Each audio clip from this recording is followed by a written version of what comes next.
ये जो सिज़लिंग तड़का आप देख रहे हैं ना, इसी का मैजिक है जो इस सिंपल दाल को बना देता है कश्मीरी स्टाइल रिच और इरेस्टिबल।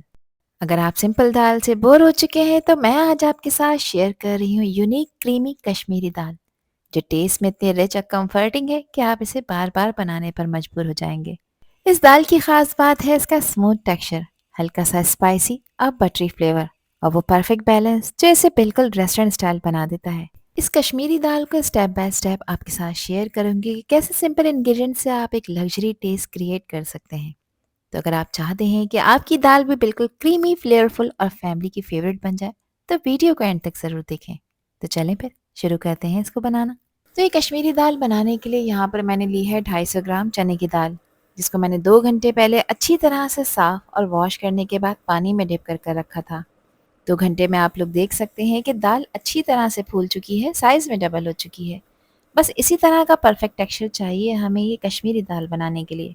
250 ग्राम मैंने चने की दाल ली है और यहाँ पर 125 ग्राम मैंने ली है मसूर की दाल। मसूर की दाल को आपने चने की दाल के कंपैरेटिवली आधी क्वांटिटी में यूज़ करना है। इस दाल को मैंने 2 घंटे पहले बहुत अच्छी तरह से साफ़ और वॉश करने के बाद पानी में डिप कर रखा था, और ये दाल भी खूब अच्छी तरह से पानी एब्जॉर्ब कर चुकी है और फूल चुकी है। अब इस दाल को बनाने के लिए मैं प्रेशर कुकर का यूज़ कर रही हूँ, क्योंकि मैं अपना टाइम सेव करना चाहती हूँ। इसमें मैंने आधा कप कुकिंग ऑयल डाला है और एक मीडियम साइज़ की प्याज को यहाँ पर स्लाइस में कट कर लिया है। प्याज की कटिंग मैंने बारीक करी है। लगातार चलाते हुए प्याज को फ्राई करेंगे जब तक कि प्याज का कलर इस तरह से लाइट गोल्डन कलर का ना हो जाए। जैसे ही प्याज लाइट गोल्डन कलर की हो जाएगी तो इस पॉइंट पर आपने इसमें 1.5 टेबल स्पून अदरक और लहसुन का पेस्ट ऐड करना है, जो कि हमारी दाल को एक परफेक्ट बेस देगा। अच्छी तरह से इसको मिक्स कर लेंगे और इसको पकाएंगे 1 से 1.5 मिनट के लिए, ताकि अदरक लहसुन का जो रॉ फ्लेवर है ये बिल्कुल ख़त्म हो जाए। यहाँ पर मैंने ली है 300 ग्राम बोनलेस चिकन। चिकन के थोड़े बड़े पीसेस रखे हैं क्योंकि मैं चाहती हूँ कि चिकन का रेशा दाल में प्रॉपर नज़र आए। लगातार चिकन को चलाते हुए अदरक लहसुन के साथ इसकी भुनाई कर लेनी है। चिकन को तकरीबन मीडियम हाई फ्लेम पे 3 से 4 मिनट के लिए भूनना है। जब चिकन को आप भून लेंगे तो चिकन का जो ये पिंक कलर है इस तरह से चेंज होकर वाइट हो जाएगा, और चिकन यहाँ पर थोड़ी सी क्रिस्पी गोल्डन सी होना शुरू हो जाएगी। बस ये निशानी है कि चिकन भुन चुकी है। अब इसमें मैं कुछ मज़ीद स्पाइसेस ऐड कर रही हूँ। तो सबसे पहले मैं नमक का इस्तेमाल कर रही हूँ, जो कि 1 टीस्पून है।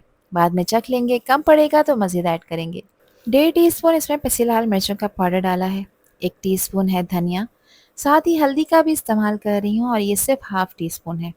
अभी मसाले जले नहीं तो यहाँ पर 2 से 3 टेबल स्पून पानी का भी यूज़ करेंगे। अब इन मसालों को आपने तकरीबन 4 से 5 मिनट के लिए भून लेना है, ताकि मसालों का जो कच्चापन है ये बिल्कुल ख़त्म हो जाए और ये सारे मसाले चिकन के पीसेस पर इवनली कोट होना शुरू हो जाएँ। 4 से 5 मिनट तक मैंने इसको भून लिया है, ऑयल इसमें से सेपरेट हो चुका है। अब यहाँ पर जो दालें भिगो कर रखी थी उसका एक्स्ट्रा पानी निकाल दिया है, उन दालों को इसमें ऐड कर देंगे और दालों को भी इस मसाले में डालने के बाद तकरीबन 2 से 3 मिनट के लिए भून लेना है, ताकि ये मसाला दाल एब्ज़ॉर्ब करना शुरू कर दें। लगातार चलाते हुए इसको भूनेंगे ताकि दाल के हर दाने पे ये मसाला इवनली कोट होना शुरू हो जाए। यहाँ पर दाल की मैंने भुनाई कर ली है। अब इस दाल को परफेक्टली कुक करना है। तो यहाँ पर इसको गलाने के लिए मैं इसमें पानी का इस्तेमाल कर रही हूँ, जो कि तकरीबन 4 गिलास है। मैं इस दाल को प्रेशर कुकर में बना रही हूँ, तो प्रेशर कुकर के हिसाब से 4 गिलास पानी इनफ है। अगर आप पैन में इस दाल को पका रहे हैं तो तकरीबन 5 से 6 गिलास आपने इसमें ऐड करने हैं। एक दफ़ा इसको अच्छी तरह से मिक्स कर लेंगे ताकि सारे स्पाइसेस पानी के साथ प्रॉपर डिज़ोल्व हो जाएँ, और अब इसको कवर कर पकाएंगे तकरीबन 15 मिनट के लिए। लिड लगाने के बाद हाई फ्लेम पर विसल आने का वेट करेंगे।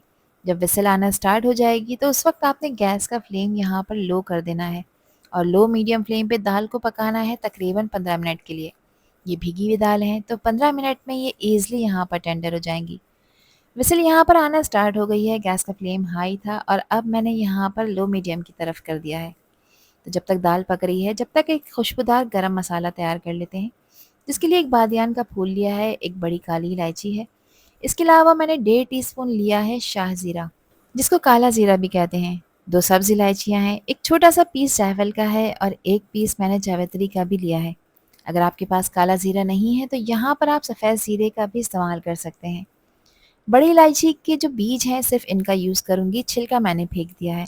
अब इन सारे स्पाइसेस को मिक्सी में डालकर आपने इसका एक फ़ाइन सा पाउडर बनाकर तैयार कर लेना है, और इस गरम मसाले को आपने कब ऐड करना है ये मैं आगे आपको वीडियो में बताती हूँ। ये खुशबूदार मसाला हमारी दाल के फ्लेवर का मज़ा डबल कर देगा।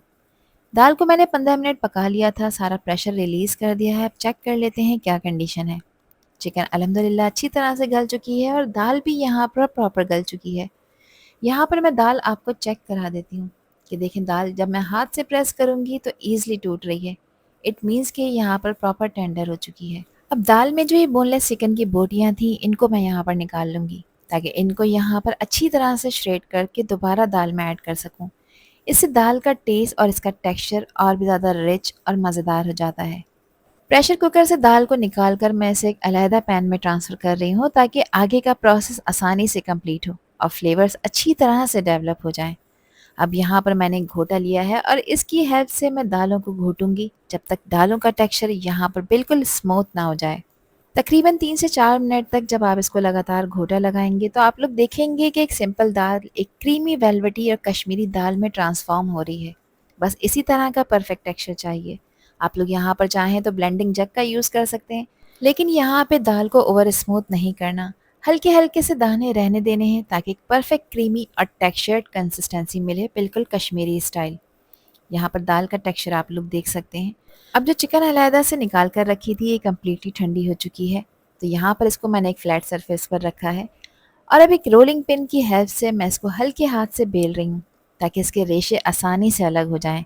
इस टेक्निक से चिकन परफेक्टली श्रेड होती है और दाल में मिक्स होकर एक बहुत ही स्मूथ और रिच टेक्सचर देती है। इसको हल्के हाथ से बेलने के बाद हाथों से मैं इसके रेशे को खोल रही हूँ, तो देखें कितनी आसानी से ये रेशे अलग अलग हो रहे हैं। इससे चिकन बिल्कुल फाइन श्रेड हो जाती है और दाल के साथ ब्यूटीफुली ब्लेंड भी होती है। तो ये टिप है, आपने इसको लाजमी फॉलो करना है। अब जो खुशबूदार गरम मसाला बनाकर रखा था ये सारा आपने यूज़ नहीं करना। इसमें से सिर्फ 1 टीस्पून गरम मसाला मैंने यहाँ पर एक बाउल में डाला है और इसमें मैं 1 कप गरम पानी का इस्तेमाल कर रही हूँ। इस पानी को मैं यहाँ पर इस मसाले के अंदर डाल दूँगी। अच्छा, पानी डालने का मकसद ये है कि जब आप इस मसाले को दाल में डालेंगे तो ये ईज़िली इसमें डिज़ॉल्व हो जाएगा, दाल के कोने-कोने में पहुँचेगा।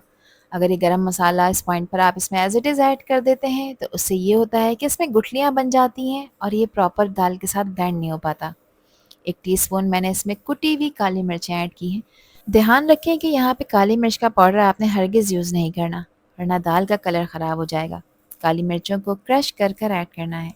अच्छी तरह से इसको मिक्स कर लेंगे। अब जो चिकन श्रेड कर कर रखी थी उसको इसमें ऐड कर देंगे और अब अच्छी तरह से यहाँ पर आपने इसकी मिक्सिंग कर लेनी है और इस वक्त गैस का फ्लेम बिल्कुल लो मीडियम की तरफ ऑन करना है और लगातार इसको चलाना है।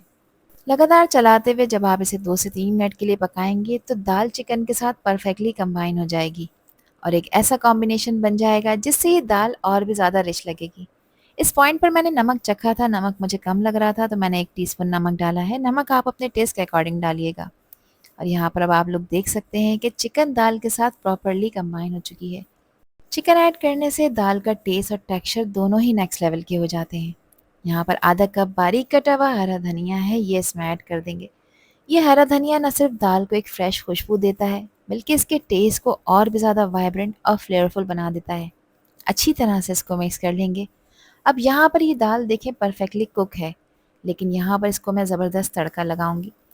एक सर्विंग डिश में मैं इसको सर्व कर रही हूँ और अब इसकी तड़के की तैयारी कर लेते हैं, जिसके लिए एक पैन में मैं शामिल कर रही हूँ 1/4 कप जितना कुकिंग ऑयल। ऑयल को मीडियम फ्लेम पे गरम करेंगे। एक छोटे साइज़ की प्याज को बारीक स्लाइस में मैंने कट कर लिया है और अब प्याज को ऑयल में फ्राई करेंगे अनटिल कि इसका कलर यहाँ पर लाइट गोल्डन कलर का ना होना शुरू हो जाए। जैसे ही प्याज यहाँ पर लाइट गोल्डन कलर की होगी इस पॉइंट पर मैंने इसमें शामिल करी है हरी मिर्च, जो कि ज़्यादा तीखी नहीं है और इसको मैंने बारीक बारीक कट कर लिया है। जुलन में कटी हुई अदरक के पीसेस इसमें ऐड करेंगे। 6 मैंने साबित गोल लाल मिर्चें भी इसमें ऐड कर दी हैं और हमारा खुशबूदार तड़का बिल्कुल रेडी हो चुका है दाल की फ्लेवर को चार चांद लगाने के लिए। अब इस गरम गरम तड़के को मैं दाल के ऊपर डाल रही हूँ, तो देखिए कैसी ये सिजलिंग खुशबू पूरे किचन में फैल रही है और दाल का टेस्ट एकदम डबल हो गया है और हमारी क्रीमी फ्लेवरफुल कश्मीरी दाल बिल्कुल रेडी हो चुकी है। इसका रिच कलर और इसकी खुशबू खुद ही बोल रहे हैं कि ये टेस्ट में बिल्कुल परफेक्ट है। तो ज़रूर ट्राई करिए इस रेसिपी को और मुझे कमेंट सेक्शन में लाजमी बताइए कि दाल की रेसिपी आप लोगों को कैसी लगी। आई होप कि ये वीडियो आप लोगों को पसंद आई होगी। पसंद आई हो तो कमेंट सेक्शन में अपना प्यारा सा फीडबैक मुझे लाजमी शेयर करिएगा और चैनल पर न्यू है तो चैनल को भी ज़रूर सब्सक्राइब कर दीजिएगा। अल्लाह हाफिज़, अल्लाह निगहबान।